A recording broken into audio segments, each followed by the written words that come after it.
Bonjour.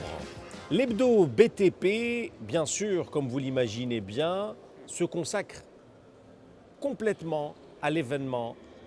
Cette fois-ci, c'est le Batimatech 2014, le salon international du bâtiment, des travaux publics et des matériaux de construction à la SAFEX au Pin Maritime d'Alger.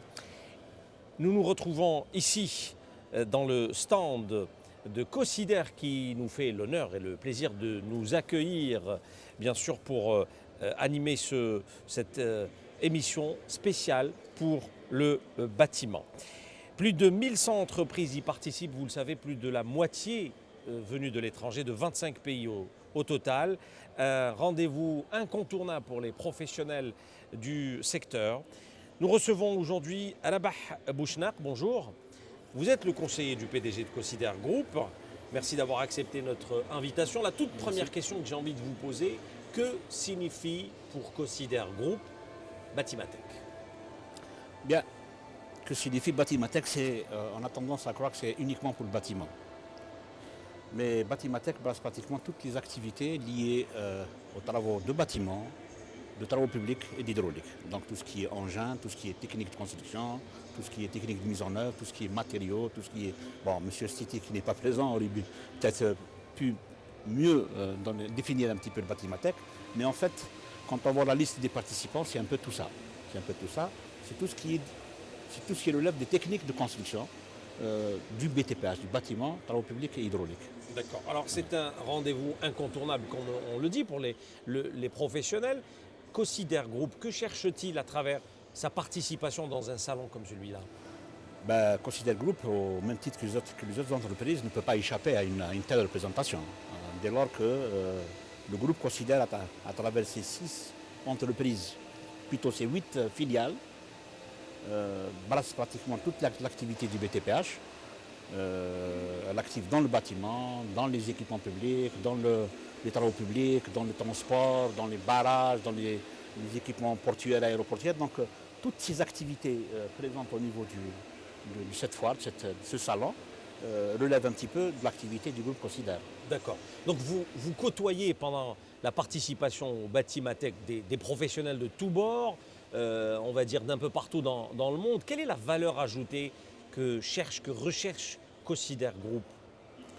Écoutez, il y a toujours une valeur ajoutée à partir du moment où on a un échange d'expérience.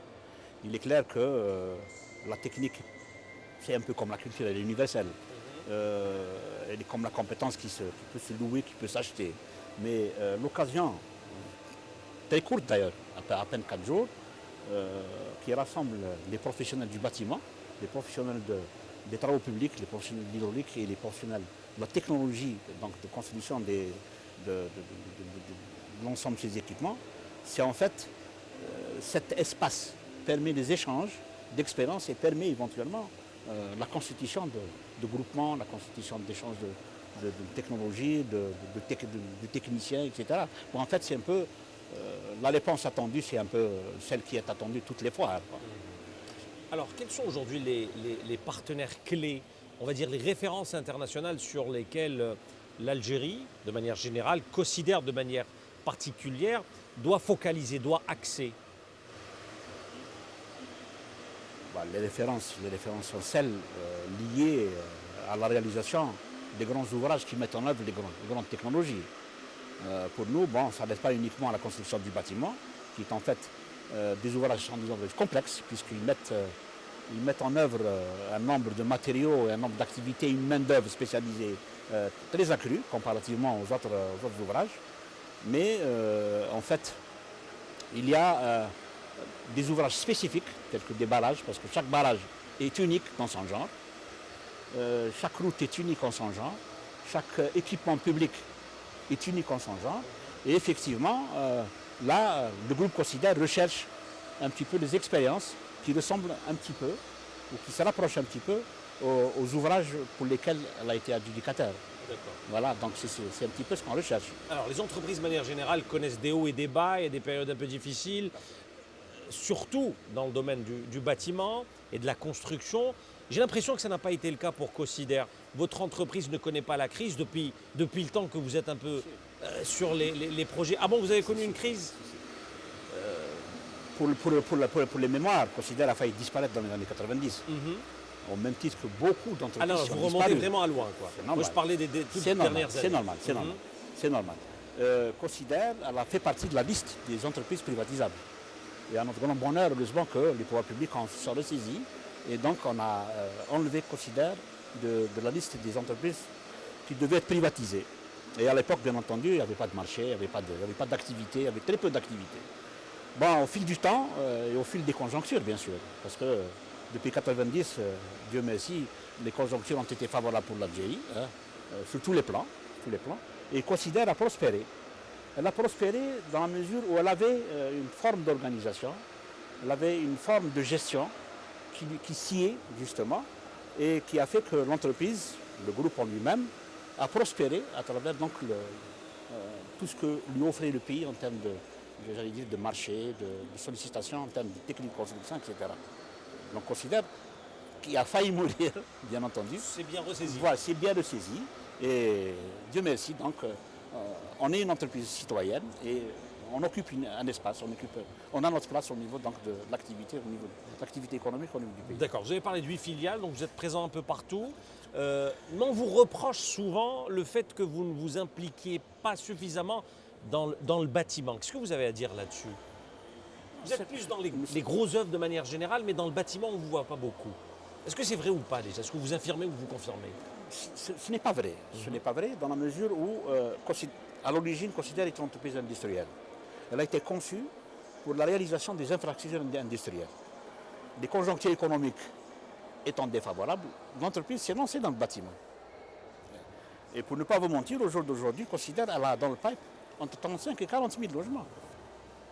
Ce qui n'est pas rien. 40 000. 35 et 40 000 logements en activité. Donc on ne peut pas dire que Considère s'est dessaisi du bâtiment.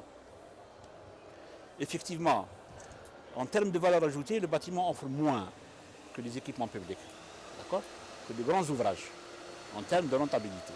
Mais le groupe Considère étant une entreprise citoyenne ne peut pas ne pas prendre en charge une partie de la demande, donc de la demande publique. Le logement est essentiellement public en Algérie. D'accord? Et actuellement, à travers la filiale construction, nous avons entre 35 et 40 000 logements en paille. Ce qui n'est pas rien. Donc on peut dire qu'aujourd'hui vous êtes vraiment présent dans la filière bâtiment. Et nous avons dans la filiale construction qui fait du génie civil, donc qui fait des équipements publics, les hôpitaux, les universités, tous les équipements publics, et le logement. Nous avons un équilibre. Bon an, mal an, nous avons entre 50 et 60% entre le bâtiment et le génie civil. On appelle génie civil tout ce qui est équipement, ce qui n'est pas logement. D'accord.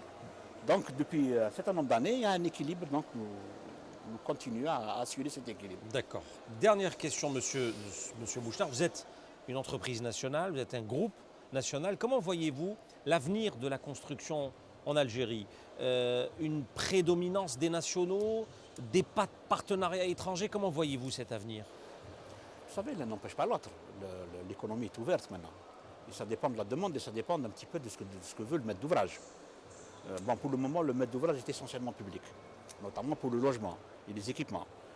Bon, maintenant, en fonction de la complexité de l'ouvrage qui est commandé, on a vu des grands hôpitaux, on a vu des grandes universités, on a vu des grands ouvrages pour lesquels il y a un apport technologique certain que nous ne possédons pas ou que l'entreprise nationale ne possède pas. Elle peut travailler en groupement. Ça, c'est un peu à l'image de l'international. Tout le monde travaille en groupement et puis on peut commanditer toutes les compétences à l'extérieur comme à l'intérieur. L'essentiel, c'est que le maître d'ouvrage soit satisfait. Et là, dans beaucoup d'ouvrages, nous sommes partis en groupement avec des entreprises étrangères, tant italiennes, tant françaises, tant espagnoles, tant portugaises, tant turques, etc. Et nous travaillons. Ce n'est pas exclusif. Ça, c'est en fonction de l'importance de l'ouvrage et en fonction de la complexité de l'ouvrage. Donc on ne peut pas dire que ça sera, on va dire, spécialement pour les nationaux, ça peut être aussi ouvert pour des partenaires étrangers. On ne va pas s'enfermer. On va pas s'enfermer. Plus il y a des échanges, et plus l'expérience est probante. Très bien. Merci beaucoup, Rabah Bouchnard. Je rappelle que vous êtes conseiller du PDG du groupe Considère. Merci d'avoir accepté notre invitation et de nous avoir accueillis au sein de votre stand, qui est d'ailleurs formidable, qui est très beau au niveau de Batimatech. Merci beaucoup. Voilà pour aujourd'hui. À bientôt.